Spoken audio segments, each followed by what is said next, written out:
Le môle, c'est waouh, on y va? Blocs erratiques, vues vertigineuses, ahurissantes, laboratoire alpin, même les artistes se sont emparés de cette montagne, pourtant pas si haute que ça. Direction le môle, à vol d'oiseau, pas si loin de Chamonix. ATMB et Globule Radio vous proposent maintenant un voyage sonore au départ de Chamonix. À vol d'oiseau.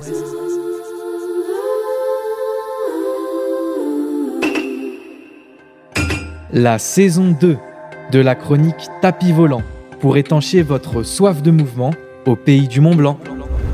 Je suis aux Ouches, au Chavant, sur le sentier de l'érosion glaciaire. Vous connaissez ? Je suis assise sur mon tapis qui est posé sur un bloc erratique. Erratique, ça veut dire qui erre. Ce qui signifie ici que le bloc sur lequel je suis assise confortablement n'appartient pas au site rocheux sur lequel il repose. Ce bloc a été transporté par le glacier de l'Arve et posé à son emplacement actuel lors du retrait glaciaire. Certains ont été déplacés jusque dans les Dombes, près de Lyon. La dernière glaciation, celle de Wurm, commence il y a 70 000 ans. Le froid, entre 6 et 8 degrés de moins qu'aujourd'hui, favorise l'accumulation des précipitations neigeuses et le développement des glaciers. Pendant son max, il y a 25 000 ans, tous les glaciers du massif du Mont Blanc se réunissent par écoulement pour former le grand glacier de l'Arve qui remplit totalement sa vallée jusqu'à Genève. Imaginer le paysage demande un gros effort pour nous, habitants du XXIe siècle. La vallée que nous connaissons et tout ce qui la constitue disparaît sous la glace.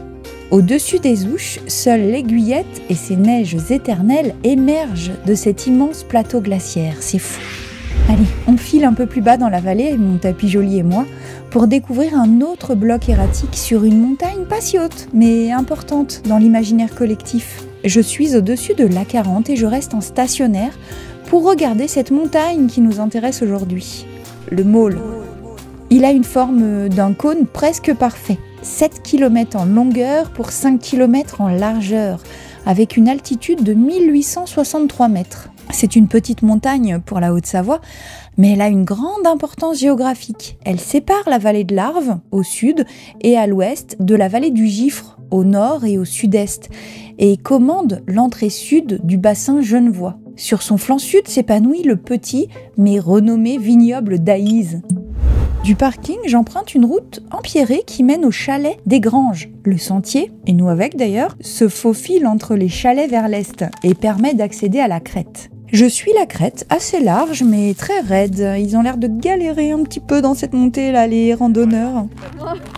Je m'arrête un instant auprès du bloc erratique de l'épaule du môle, témoin de ce temps où les glaciers occupaient le fond de vallée. D'un volume de 3 mètres cubes, il est composé de granit du massif du Mont Blanc, fragment de ce massif montagneux arraché, transporté et déposé par le glacier de l'Arve.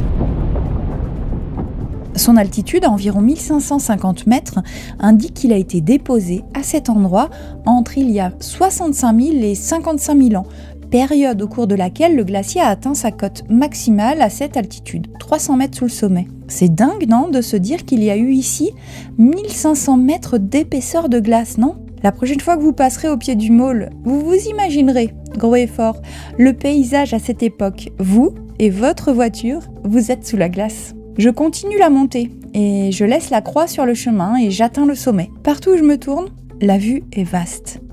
Du jet d'eau de Genève aux montagnes du Chablais, au-delà je vois aussi les Dents du Midi, la vallée verte, les Aravis, je me retourne et j'observe ébahi de l'aiguille du Tour au dôme de Miage. La séparation entre le massif sédimentaire, composé majoritairement de calcaire et de schiste, et les roches magmatiques du massif du Mont Blanc, composées de granit et de gneiss, se fait au niveau du Buet.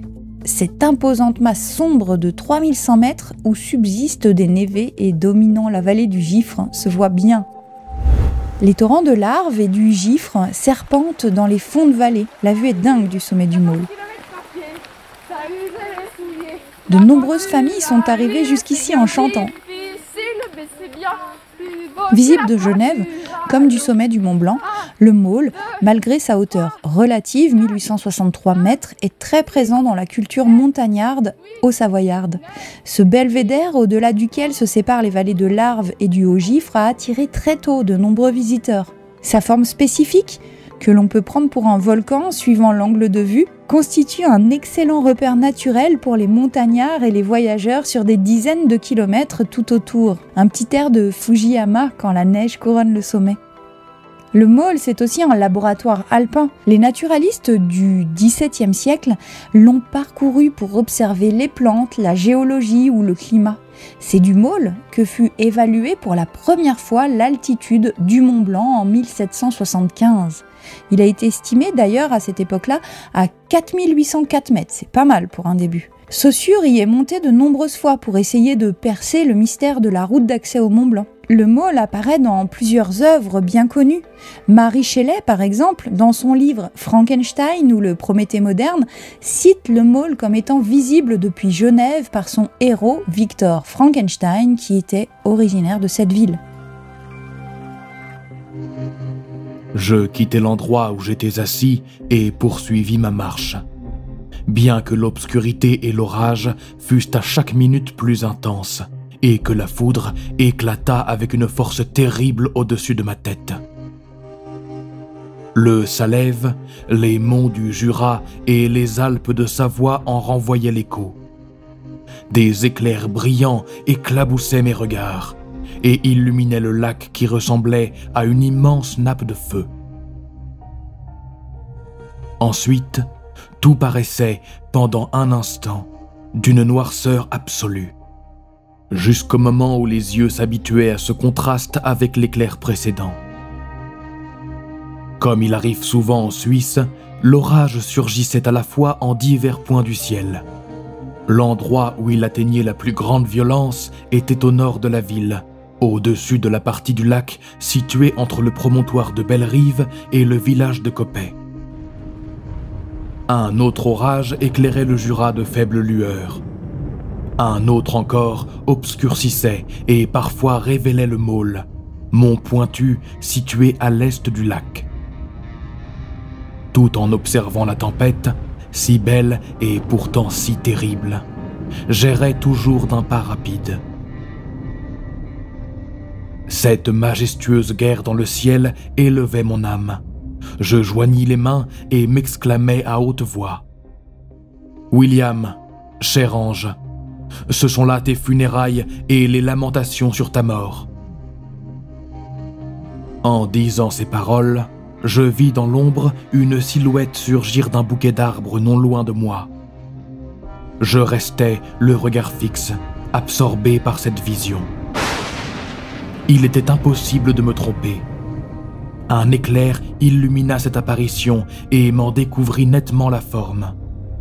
Sa stature gigantesque et la difformité de son aspect, plus hideux que n'en connaît l'humanité, m'indiquèrent immédiatement que j'avais sous les yeux le misérable, le démon immonde à qui j'avais donné la vie. Tant d'histoires et il y en aurait plein d'autres à raconter.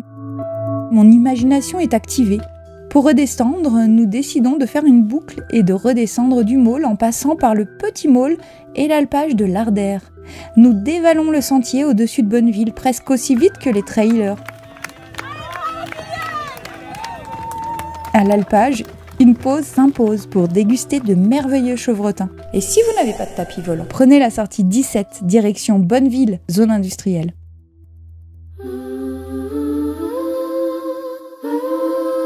À vol d'oiseau.